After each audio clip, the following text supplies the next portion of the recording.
Hi everyone, welcome to my channel, and for others of you, welcome back.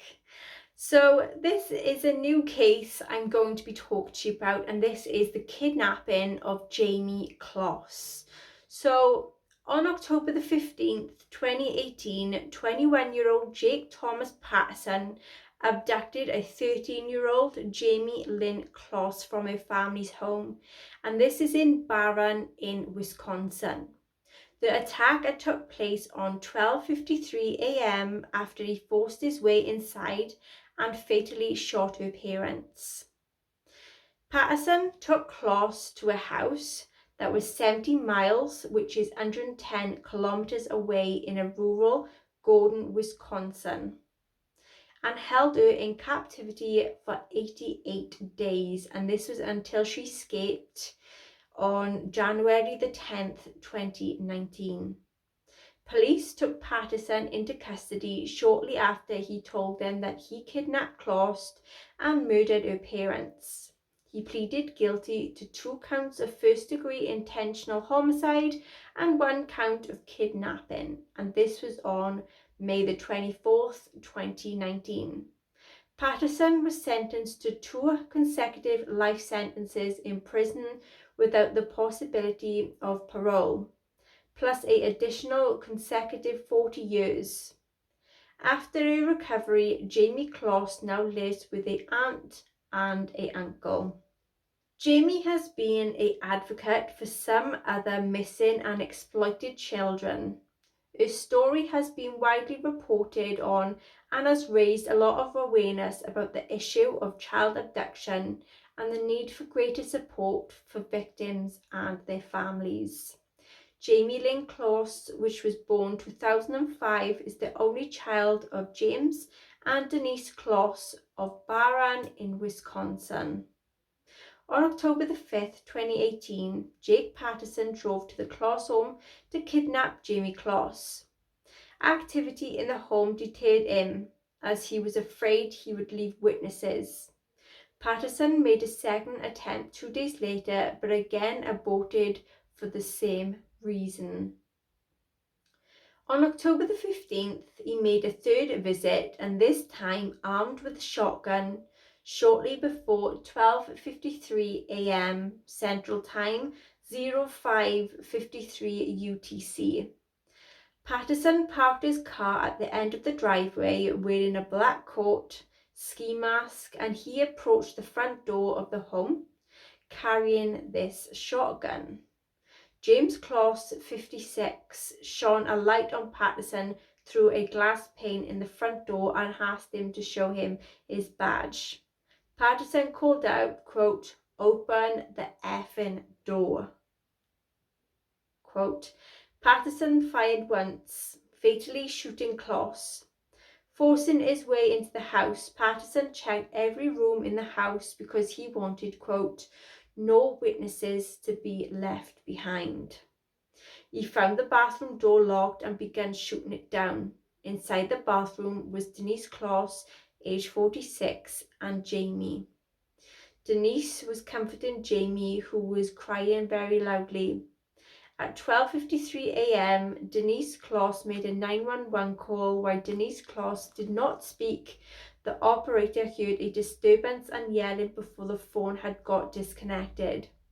When the dispatcher called the number back, they reached to the voicemail of Denise. Patterson bound Jayme's wrists and ankles using duct tape, then fatally shot Denise Closs dead. He dragged Jayme outside, almost slipping on blood, placed her in the trunk of his car, and drove away. The police arrived around 4 minutes after the 911 call. Patterson later told investigators that he pulled over 20 seconds down the road from the house. Deputies sped by the emergency lights and sirens on. Neighbours say that they heard 2 gunshots but dismissed them. Still, hunting was common around their homes. After arriving at his cabin, Patterson made Closs change into different pair of pajamas, then forced her under his mattress and sealed off all exit before going to sleep. Less than 2 weeks after Jayme's abduction, a man burglarized the Kloss family home, stealing some of Jayme's clothing. He was arrested but not considered as a suspect in the abduction and of the double murder. Patterson believed that Kloss was too afraid of him to make any escape attempts. He never put any special locks on the doors because she would escape. They also slept on the same bed. Patterson would rarely let Kloss out of the cabin, only for brief walks on the lawn after checking for bystanders. On the afternoon of January the 10th, 2019, Patterson told Kloss he was leaving for a couple of hours. He put her under his bed before boxing her inside with his belongings, per as usual routine. After he departed, Kloss pushed out the objects around the bed. She ran from the house wearing a light shirt, leggings, and a pair of Patterson sneakers. Kloss came across a local woman called Jayme Nutter walking her dog. Nutter recognized Kloss from the news reports and immediately took her into a neighbor's house. After police were called, Kloss told them that Jake Patterson had killed her parents, taken her and kept her prisoner just a few hours away from her current location that was in the neighborhood. The neighbors described Kloss as calm, quiet, dazed, and surprised that they recognized her from the news coverage. The police arrived around 4:45 p.m. and removed Kloss from the area for his safety. The description Kloss provided for Patterson and his vehicle enabled deputies to spot his car just minutes afterwards when Patterson drove by to the house. After a deputy stopped him, Patterson exited his vehicle and said, quote, "I did it." A hospital admitted Kloss under guard. The next morning, they released her into custody of her aunt, Jennifer Smith. Hormel, the parent company of Genio store, was Kloss's parents worked, announced on January 24th that they would grant $25,000 reward money to Kloss for rescuing herself. Patterson's parents divorced in 2007. He graduated from Northwood High School in near Minong, Wisconsin in 2015. He enlisted in the U.S. Marine Corps but was discharged after 1 month at MCRD in San Diego. Police did not believe Patterson had any social media contact with Kloss or her family, and relatives of Kloss did not recognize Patterson's name. Patterson told authorities he saw Kloss getting off a school bus and outside the family residence in September while he was driving home from work, and that he, quote, knew that she was the girl that he wanted to take. Patterson's grandfather stated, quote, "Something went terribly wrong. Nobody had any clues. We are absolutely heartbroken. It's wrenching to deal with. He was shy and quiet.